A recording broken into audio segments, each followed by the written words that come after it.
Good morning. Welcome to Walking Boxing. It is Saturday, July the 4th, 2026. And beautiful morning this morning. It's about 7 degrees, which is quite pleasant. Still a little chilly, of course, but nowhere near as chilly as what yesterday was. So it should be a nice day. I think a top of 10 degrees today. So yeah, good day to put the feet up, put the fire on and watch the footy, I think. Something along those lines. I've actually got to work tonight though, so I can't get too comfortable. On this day, back in boxing history, well, let's just say not just boxing history, but in history, of course, it's July the 4th. It is America's 250th birthday. I'll just wipe my eyes there. A little bit chilly with the wind.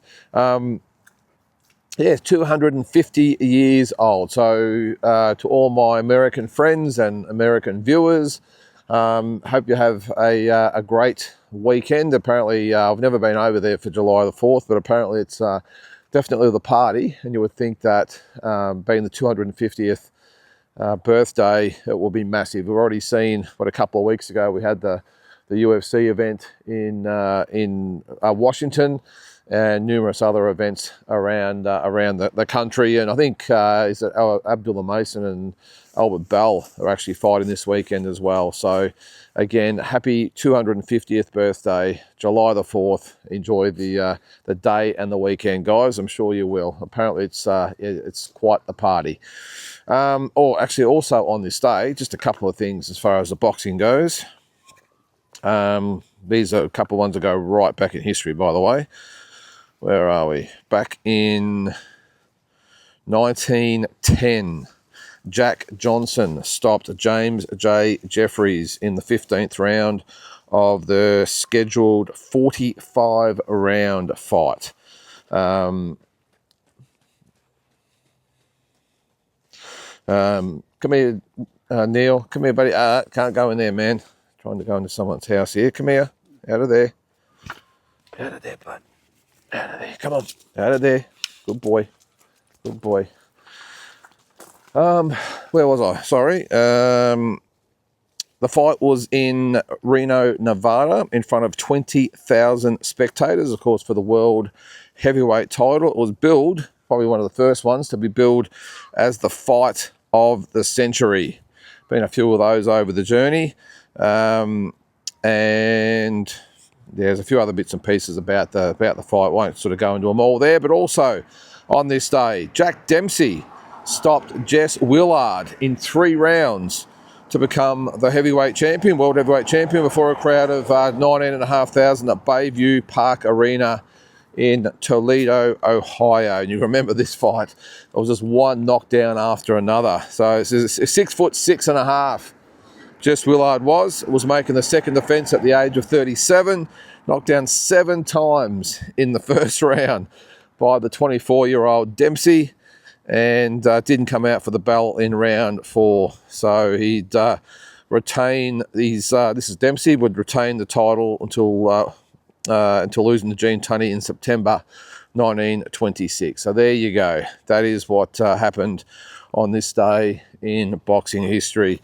All right, onto the Australian scene again, as probably expected, leading up to Tim Tszyu versus Errol Spence. There's going to be a lot of content around the fight and lots of there's so much media coverage that every day they come out with something. So I won't try and oversaturate it too much, but if it's worth mentioning, I will. At this stage, the boxing media in Australia are just in an absolute frenzy, as they always are when Tim Tszyu fights or Nikita Tszyu fights. It's almost like you can't stop the journalists from writing stories. It's like, all right, well, when some of that, I'm not going to get on my soapbox in here, by the way, but when some or certain fighters tend to fight, it's an effort to get the journalists out of bed that day to be bothered writing something. But when Tim Tszyu fights, the fact that Errol Spence Jr. didn't turn up for a televised interview has created nationwide headlines. Well, there you go. But today was a story about Nikita and Tim. Now, Nikita will be at ringside for Tim's fight with Errol Spence. The boys still aren't on speaking terms, according to both guys, but Nikita did say that, well, as per the request of Main Event, who's broadcasting the fight, and of course No Limit. They want to start promoting his fight with Benn.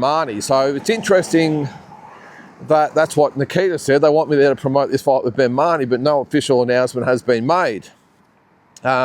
Even Mick Francis said the other day that things are still in negotiation, so maybe you would think by that stage, what is it, 3 weeks away? 3 weeks? Yep, 3 weeks. 3 weeks tomorrow, actually. You would think that by that stage, of course, there will be an announcement. So Nikita's obviously just dropped the news a little early, but now that looks like it's definitely going to be the case. So he's going to be in August, so it's not going to be a long sort of a build-up to that fight, you wouldn't have thought, unless they sort of do it in the next next week or so. Sort of gives them a good 6 to 7 weeks leading, which is probably all they need, I suppose.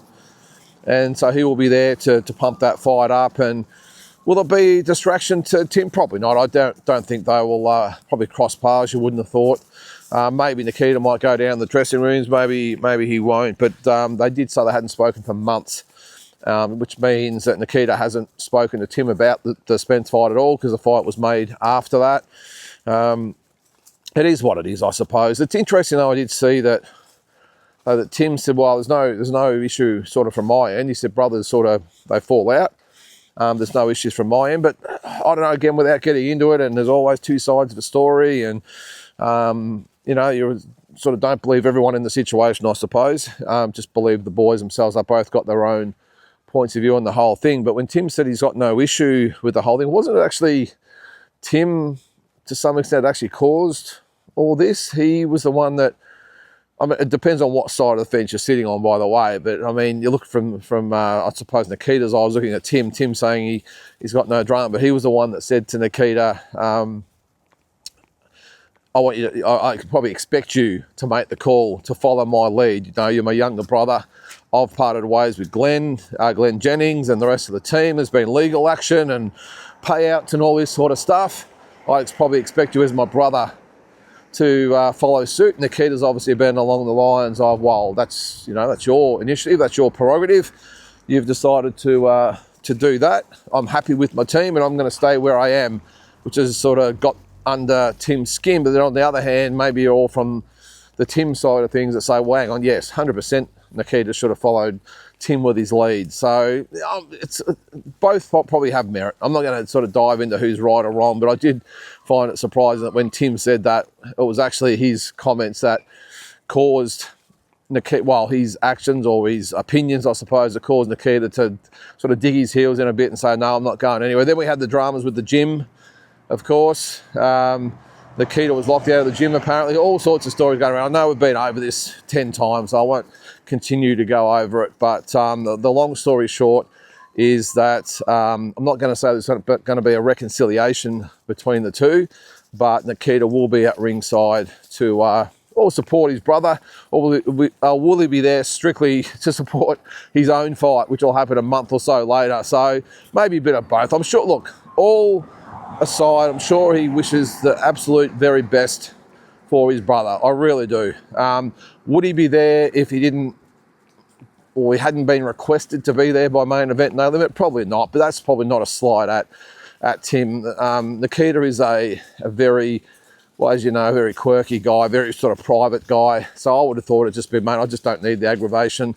I'd rather be at home with my family and doing my thing, making things out the back shed or whatever he does, and just turn up for the fight and then go home. I think that's the type of guy that he is, and not to say, as I said, he wouldn't wish the best for Tim, but he's just that guy. And I don't think, to be honest, Tim would be too stressed about things either. He'd just be like, well, it's just another thing I've just got to put aside for this fight. We'll move on and just concentrate on the job at hand.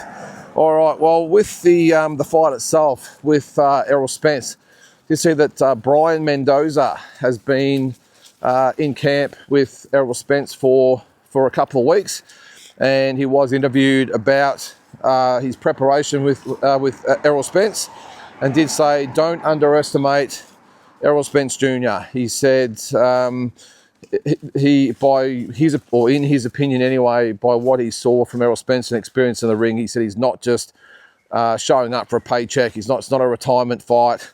He has been looking good in sparring. He said he definitely checked his chin a few times, and he said Errol Spence more than held up to his power and gave as good as he got.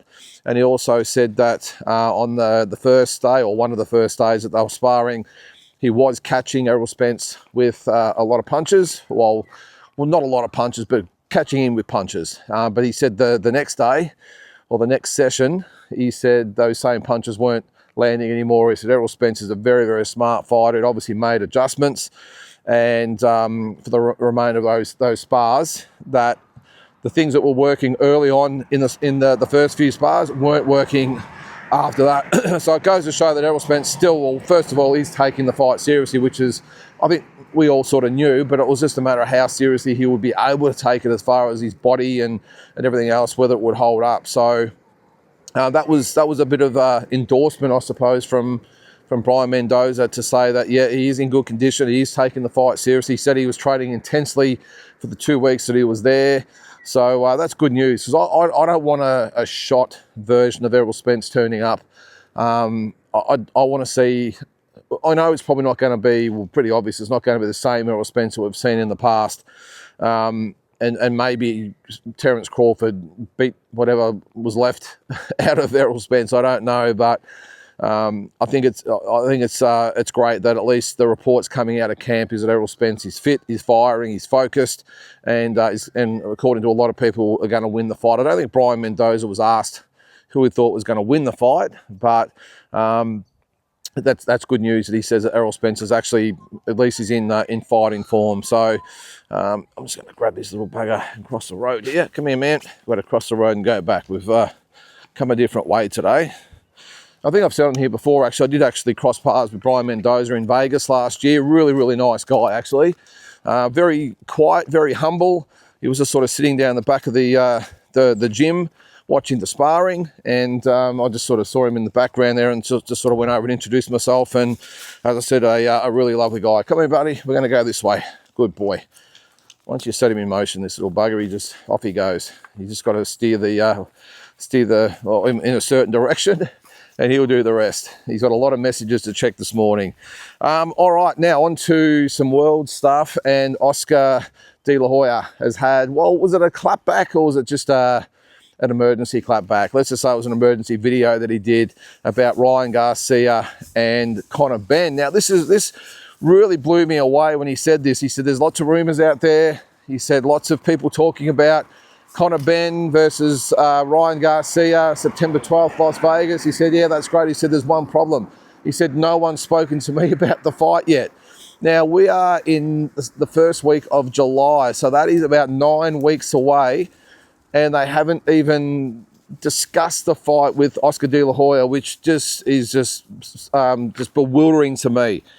I thought that there would have been discussions through some parties as far as who is going to promote the, well, we all sort of know the involvement of the promoters, and Oscar will have to be involved, but there would be some sort of discussions about, sort of laying the groundwork, getting the perimeters in place about what's going to work, and then, of course, they can squabble all they want about this and that, but at least get the framework and the foundations laid, and then they can work out the particulars later. But he said he has not even been approached to discuss this fight.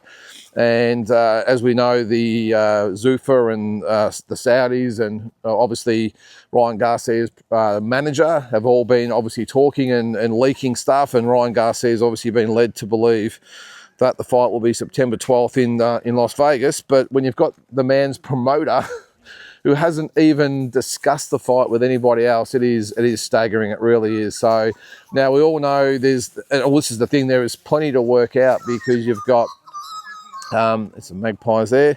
You've got obviously massive things to work out as far as the implications with the WBC. That's probably got to be worked out. Will the Zuffa belt be on the line? I would doubt it if the WBC is on the line, but you never know with the WBC, do you? First, where or if the fight is going to be in Las Vegas, it probably makes sense. Oscar loves Las Vegas, so I get that. He obviously is based there as well. But the biggest things the main thing is the involvement of Zuffa, whether they're involved. By the sounds of things, the Saudis, I think Oscar said that Ryan had 2 fights with the Saudis, and they had the first one with Barrios, and now this is going to be the second. So they will have a lot of say and be able to dictate a lot of things. But the main thing that's going to be a sticking point is the broadcaster. Now, Ryan Garcia's contract says he is bound to DAZN. He must fight on DAZN.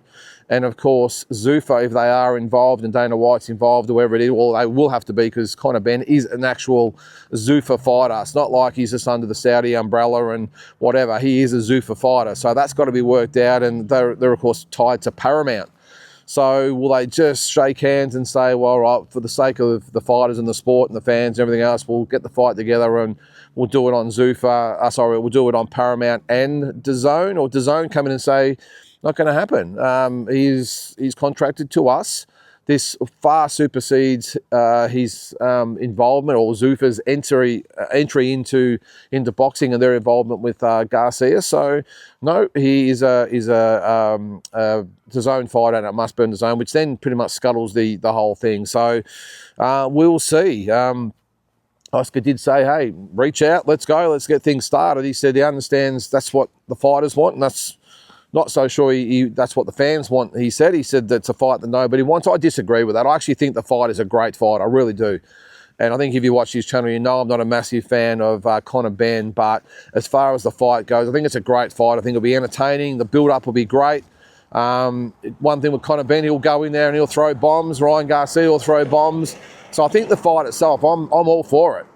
But I also understand where Oscar De La Hoya is coming from, saying, well, you would think that the world champion and the headliner of the event, the A side, would at least, his promoter would at least be consulted and spoken to about how the negotiations are going to work. Now, obviously, they just think that maybe from Benn's side and Zuffa's side, and of course Dana White in there, that, well, as long as they deal with the Saudis, they don't need to deal with Oscar. I think we're at the point now where the Saudi thing, the Saudi influence, doesn't really faze Oscar anymore. I think he's quite content that if the Saudis pulled the rug from under Golden Boy and didn't want to deal with him anymore, or deal with Oscar or whatever, I don't think he'd be too stressed. He's just that type of guy. And don't forget, he was one of the major critics at the start.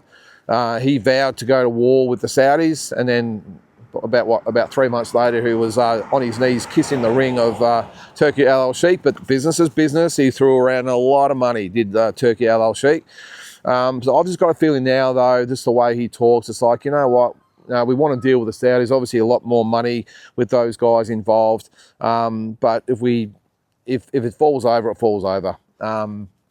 And don't forget, too, there's also different sort of segments of this whole Saudi thing. You've got, obviously, the Zuffa thing, but then you've got the Ring Magazine thing and the Riyadh season thing and all of those. So maybe you can sort of just be sort of broken up where, you know, maybe when it comes to Dana White and Zuffa, he just says, no, we're not dealing with those guys. You'll only deal with the Saudis if it's going to be for Ring Magazine and Riyadh season stuff. I don't know. But either way, I'm sure they'll work it out. But Oscar, he's got a 100% point in saying that, well, how can this fight be sort of ready to go and everything else when he hasn't even been approached about getting the negotiations underway. And as I said, it's obvious that Conor Benn and Zuffa and Dana White, they just think they can just go around Oscar and go straight through Turkey.